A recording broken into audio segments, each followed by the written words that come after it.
85 to 90% of my company has been laid off, and I've applied to 300 plus jobs since August, and I've heard back on none of them. Come with me to get laid off. Layoffs are on the minds of many Americans right now. More than 172,000 jobs were cut last month. You were never hired for your talent. You were hired to forget your dreams. In the last 12 months, over 260,000 white-collar workers were laid off. It was one of the hardest calls that I've had to make. Amazon is preparing to lay off up to 10,000 workers. Meta is cutting 11,000. Netflix has made big cuts, so has Shopify, Snap, Twitter. Not because they underperformed, but because they became expendable. That job you are working so hard to protect, it was never designed to protect you. Let's dismantle the lie of 9-to-5 work at one chapter at a time.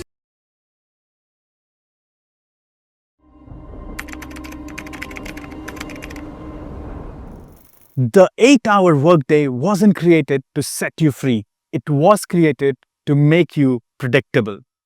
Henry Ford was facing a problem. His factory workers were exhausted, breaking down, and productivity was falling. So, what does he do? He doesn't question the demands of the work. He questions the structure of the day. He carves time into thirds. 8 hours for labor, 8 hours for rest, and 8 hours for sleep. And that was it. The code was written, not for human flourishing, but for industrial efficiency. This wasn't compassion, it was pure logistics. And it worked beautifully. Ford didn't just boost factory output, he changed how the entire planet saw the purpose of human life. And over the decades, this idea spread like software into governments, into schools, and into society. In fact, reports say that 40-hour work week was adopted globally, not for health, not for happiness, but because it made labor predictable and workers easier to scale. And let that point sink in. So, let me tell you what this really is. It is a form of calendar colonialism. You think your life is yours, but it's been divided, coded, and sold back to you in timesheets. And we call this progress. You weren't born to be optimized. You were born to create, to think, and to feel. But the machine doesn't need you aware. It needs you available. Why does this matter? Because until you understand the origin of 9-to-5, you'll keep trying to succeed inside a structure that was never built for your success. And once you see the blueprint, you stop playing inside it. You start redesigning it. You are not stuck.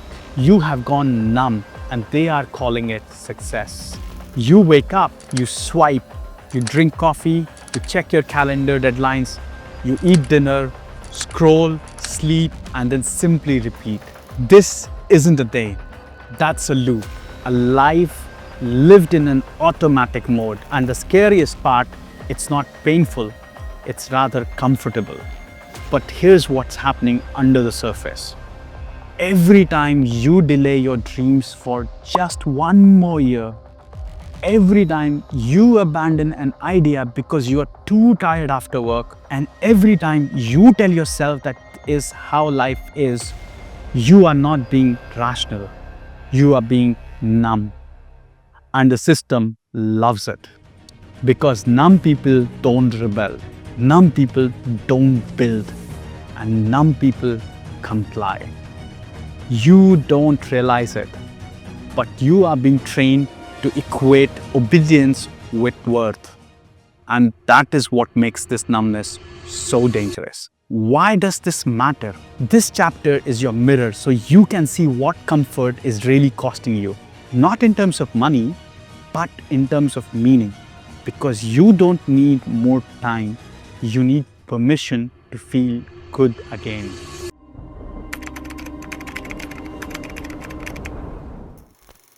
You think burnout means you are failing. It means the system is simply succeeding. Let me say something that might feel uncomfortable, but it is true. You are not burnt out because you are doing too much. You are burnt out because you were doing everything the system asked you to do perfectly. You followed the rules, you hit the deadlines, you sacrificed the weekends, you said yes to everything, and for what? A glass trophy? Deloitte says that 77% of professionals experience burnout in their current role. But here's the real kicker. Most of them blame themselves. And that's not an accident. That's programming. Because when the system convinces you that your collapse is your fault, you won't question the structure that caused it. You will rather try to optimize your morning routines instead of redesigning your entire life. In the last 12 months alone, Amazon laid off 27,000 people.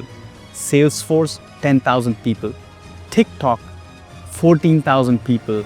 And there are plenty of other companies that laid off people in thousands. Some of the smartest, most loyal, highest output employees deleted from payrolls like broken software. Not because they failed, but because the company needed to protect its bottom line. It is not personal. That's what makes it worse, because now it's a playbook. Push hard, burn bright, burn out, and then get replaced. And somewhere in the middle of that loop, you start blaming yourself for not being able to keep up. You think burnout is a sign of weakness, when in reality, it is side effect of your obedience. So let's get real. How many vacation days have you skipped this year because you didn't have time? How many Sunday nights have you spent dreading Monday? And how many times have you opened your laptop at 10 p.m. just to catch up on your emails? And still you feel behind, you feel inadequate, and you feel like you are not doing enough. That's not a performance issue. That's a systematic gaslighting. Why does this matter? Because if you don't see burnout for what it is, you will keep on trying to manage it like a to-do list. You'll download another productivity app, read another blog, and go on balancing your life, when the real issue is that you are living inside a machine that was never built to sustain humans. So, you leave, you quit the job, and you start something on your own. And you think you have escaped. But what if the next system you walk into is just a sleeker version of the same trap?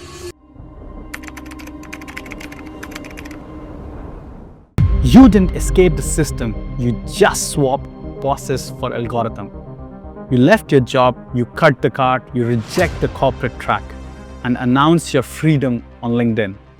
Excited to start a new chapter as an independent consultant, coach, creator, etc. And for the first few weeks, it feels amazing, simply incredible, that you are free. No more team meetings, no micromanaging bosses, no performance reviews. You wake up when you want to, you work on what you really want, but then reality shows up and it's wearing a new face. You didn't escape the system, you just entered a new system. Now, your boss is the algorithm, the timeline, the audience, the client feedback form. Welcome to the gig economy, where freedom is a pitch deck and burnout is a personal branding. McKinsey says that 36% of the US workforce now freelances, but most don't have health insurance. They don't have a backup plan, they don't have a leverage, they just have a hustle. You traded the 9 to 5 for 24/7, and here's how it starts. You begin freelancing, then you build a small service, then you try content, and then you are managing 5 platforms, 4 deliverables, 3 invoices, and 1 identity crisis. You thought you quit the hustle. You just changed the costumes. And the worst part, that there is no one to blame, because now you are your own boss, which means you are also the one burning you out. But let me be clear, some people thrive in this model, but only because they built systems, not because they worked harder. Why does this matter? Because if you mistake motion for freedom, you'll spend your entire life working for the illusion of autonomy. You don't need hustle, you need a system that earns without your presence. And that's not a dream, but rather discipline. So, if the 9 to 5 traps you in repetition and the gig economy traps you into chaos, what actually works? What gives you space, income, creativity, and peace? There is a way. It is not easy, but it is real, and it is called the escape protocol. Freedom isn't quitting your job, it is owning your system. What does real freedom actually looks like? And I call it the escape protocol. It is a framework for your liberation. There are 3 tracks. Each one comes with its own rules. Each one comes with its own trade-offs, but all of them take you off the assembly line. Let's break them down. The first path is the builder. You stop selling time, you start building things that earn while you sleep. You build leverage, you own your own outputs, and you play a different game. So how do you even start? Let me give you an example. You organize your personal productivity system in Notion, you turn it into a downloadable template and price it $29. Promote it on Twitter, Instagram, Facebook, etc. and hope things actually pick up. If your system is actually something that people are looking for, they will simply buy it while you're sleeping. And you think this is simply a fantasy, right? But let me tell you a real story. Justin Welsh burnt out as a SaaS VP. He started sharing frameworks online, built a $150 course, which now earns over $2 million per year, and he is a solo founder. No team, no burnout, just systems. You might be a builder if you think in systems. You are okay with slow, steady scaling. You want to own your ideas, not just rent your skills. The second path is the intrapreneur path. You don't leave the company, you reshape it around you. You automate, you renegotiate, and you engineer your freedom inside those walls. A great example could be, you could use ChatGPT or other AIs to automate your weekly reporting system. Replace your recurring status calls with AI systems. That saves the team that time. Now you have turned your job into your startup without leaving. And this has happened before. Buster Benson, a former product lead at Amazon, Twitter, and Slack, built a decision-making tool inside companies that reshaped how teams work. His cognitive bias cheat sheet went viral, all while he was working quietly within the system. So, you might be an entrepreneur if you are strategic, you are tired of the noise, but not ready to take the leap of faith. You want to control without chaos. The third route is called the sabbaticalist. You don't burn out, you step back before the collapse happens. You pause with purpose. You give your nervous system a seat at the strategic table. You don't disappear, you simply reconnect. So what can be a great example? You trim your lifestyle, stack away a 3-month runway, you resign, pause, reset, or walk away. Completely up to you. But read, understand, and practice the processes. By month 3, you are not looking for another job, you're designing a whole new roadmap. And this is not new actually. Paul Millard, he's a former McKinsey consultant who said that he burnt out, took a sabbatical, moved to Southeast Asia, lived for under $2,000 a month, wrote The Pathless Path, which now earns his living through writing, teaching, and thinking at a pace his soul can keep up with. So, you might be a sabbaticalist if you are tired of forcing clarity through speed. So why does this all matter? Because real freedom isn't about rage quitting your job. It's about choosing with clarity how you will stop being someone else's resource and start becoming your own architect. So now you have seen it, the system, the trap, the loop that exists. You were never lazy, you were never lost, you were just running someone else's software. And now you see the code. You can write your own code and you don't need another title. You simply needed a blueprint. You don't need more hours. You need leverage. And you don't need permission. You simply need a plan. And this was it. Wake up.